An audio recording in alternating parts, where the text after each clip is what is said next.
ਤੁਹਾਡੇ ਇਲਾਕੇ ਦੇ ਵਿੱਚ ਲਾਕਡਾਊਨ ਦੀ ਕੀ ਸੂਰਤ ਹਾਲ ਆ? ਇਹ ਗੱਲ ਸਾਨੂੰ ਕਮੈਂਟ ਵਿੱਚ ਦੱਸੋ। ਅਸੀਂ ਫੈਸਲਾਬਾਦ ਦੇ ਲਾਕਡਾਊਨ ਦੀ ਤੁਹਾਨੂੰ ਸੂਰਤ ਹਾਲ ਦੱਸਦੇ ਹਾਂ।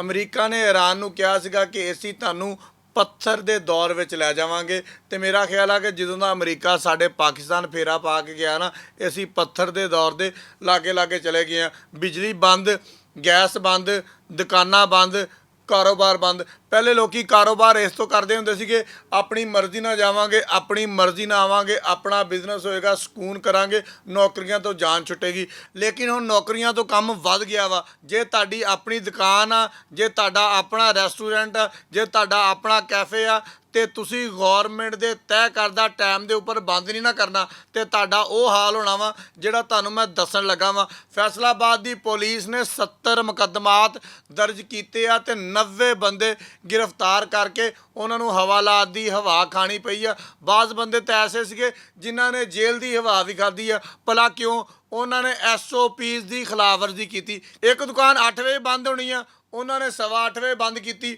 ਉਨੀ ਦੇਰ ਤੱਕ ਪੁਲਿਸ ਨੇ ਰੇਡ ਕੀਤਾ, ਉਸ ਭਾਈ ਸਾਹਿਬ ਨੂੰ ਫੜਿਆ, ਫੜ ਕੇ ਅੰਦਰ ਦਿੱਤਾ, ਉੱਤੇ ਪਰਚਾ ਦਿੱਤਾ ਤੇ ਉਹਨੂੰ ਅੱਗੇ ਤੋਰਿਆ। ਇੱਕ ਜਨਾਬੇ ਵਾਲੀ ਕੈਫੇ ਜਾਂ ਰੋਟੀ ਵਾਲੀ ਦੁਕਾਨ ਰਾਤੀ 10 ਵਜੇ ਬੰਦ ਹੋਣੀ ਆ, ਉਹਨਾਂ ਕੋਲ ਅੰਦਰ ਗਾਹਕ ਬੈਠੇ ਹੋਏ ਆ, ਉਹ ਰੋਟੀ ਵਾਲੇ ਖਾ ਰਹੇ ਆ। ਹੁਣ ਤੁਸੀਂ ਮੈਨੂੰ ਇਹ ਗੱਲ ਦੱਸਣੀ ਆ ਕਿ ਗਾਹਕਾਂ ਦੇ ਮੂੰਹ ਦੇ ਵਿੱਚੋਂ ਕੋਈ ਬੰਦਾ ਰੋਟੀ ਖੋਹ ਸਕਦਾ ਵਾ ਜਾਂ ਖਿੱਚ ਸਕਦਾ ਵਾ? ਨਹੀਂ ਖਿੱਚ ਸਕਦਾ। ਲਿਹਾਜ਼ਾ ਤਵਾਦਾਸ ਹੋ ਗਿਆ, ਉਹਨਾਂ ਦੇ ਉੱਪਰ ਪਰਚਾ ਦੇ ਦਿਓ, ਉਹਨਾਂ ਨੂੰ ਅੰਦਰ ਦੇ ਦਿਓ।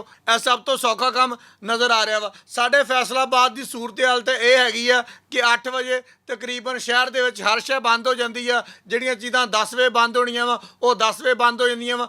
ਅਗਰ ਕੋਈ ਬੰਦ ਨਹੀਂ ਕਰਦਾ ਤੇ ਪੁਲਿਸ ਉਹਨੂੰ ਗ੍ਰਿਫਤਾਰ ਕਰਕੇ ਉੱਤੇ ਪਰਚਾ ਦੇ ਦਿੰਦੀ ਆ। ਅਗਰ ਪੁਲਿਸ ਦੀ ਨਜ਼ਰ ਕਿਸੇ ਸ਼ੈ ਦੇ ਉੱਪਰ ਨਹੀਂ ਜਾਂਦੀ ਤੇ ਪੀਰਾ ਫੋਰਸ ਵਾਲੇ ਆ ਜਾਂਦੇ ਆ, ਤੇ ਅਗਰ ਉਹ ਸੀਲ ਨਹੀਂ ਕਰਦੇ ਤੇ ਰੋਟੀ ਵੀ ਲੈ ਜਾਂਦੇ ਆ। ਜਿਹੜੀ ਸ਼ੈ ਬਚੀ ਬੁਚੀ ਹੁੰਦੀ ਹੈ ਨਾ, ਉਹ ਵੀ ਲਿਜਾ ਕੇ ਤੇ ਕੰਮ ਚਲਾ ਲੈਂਦੇ ਆ। ਲੇਕਿਨ ਪੀਰਾ ਵਾਲਿਆਂ ਨੇ ਵੀ ਕਾਫੀ ਸਾਰੀਆਂ ਦੁਕਾਨਾਂ ਸੀਲ ਕੀਤੀਆਂ ਵਾ, ਤੇ ਮੈਂ ਉਹ ਗੱਲਾਂ ਵੀ ਦੱਸ ਸਕਦਾ ਵਾਂ ਕਿ ਜਿੱਥੋਂ ਪੁਲਿਸ ਨੇ ਔਰ ਪੀਰਾ ਵਾਲਿਆਂ ਨੇ ਦਿਹਾੜੀਆਂ ਲਾਈਆਂ ਵਾ, ਦਿਹਾੜੀਆਂ ਲਾ ਕੇ ਕੰਮ ਚਲਾ ਰਹੇ। ਅਗਰ ਤੁਸੀਂ ਦਿਹਾੜੀਆਂ ਨਹੀਂ ਲਾਈਆਂ ਤੇ ਦੁਕਾਨਾਂ ਕਿਸ ਤਰ੍ਹਾਂ ਖੁੱਲ੍ਹੀਆਂ ਹੁੰਦੀਆਂ ਨਵਾਹੀ ਇਲਾਕਿਆਂ ਦੇ ਵਿੱਚ? ਅੱਜ ਜਿਹੜਾ ਜੜ੍ਹਾਂ ਵਾਲੇ ਦੇ ਵਿੱਚੋਂ ਕਾਸ਼ੀ ਨੇ ਕਿਹਾ ਵਾ ਕਿ ਦੁਕਾਨਾਂ 12 ਵਜੇ ਤੱਕ ਖੁੱਲ੍ਹੀਆਂ ਹੁੰਦੀਆਂ, ਸਮੁੰਦਰੀ ਖੁੱਲ੍ਹੀਆਂ ਹੁੰਦੀਆਂ, ਤਾਂਦਲੇ ਖੁੱਲ੍ਹੀਆਂ ਹੁੰਦੀਆਂ। ਇਹਨਾਂ ਇਲਾਕਿਆਂ ਦੇ ਵਿੱਚ ਵੀ ਬੰਦ ਕਰਵਾਉਣਾ ਜਨਾਬ ਤੁਹਾਡੀ ਜ਼ਿੰਮੇਵਾਰੀ ਆ।